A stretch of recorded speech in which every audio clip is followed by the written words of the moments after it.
Anong name mo, sis? Anong name mo? Stacy and Sir Mel? Mel Chanco? Ano nakakatawa sa teka? Ano may pamaan mo, Deb? Nagjo-joke siya! Nagjo-joke? Yan ang gusto ko! Nagjo-joke yung customer! Para kapiluan na natin. Puta ka! Comedian! Stacy and Ma'am. Wow, Billy Stacy. Okay, Robert, tandaan mo ha. Ano? Madam Marceline. Wow, Marceline Pomoy? Hindi. Shampoo. Marceline Shampoo. Si Boss Mel at si Stacy, ang sister ko. Wow!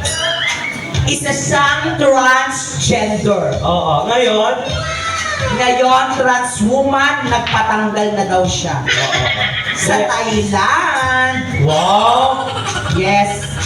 Isa Tapos, siya. i-welcome mo ang aking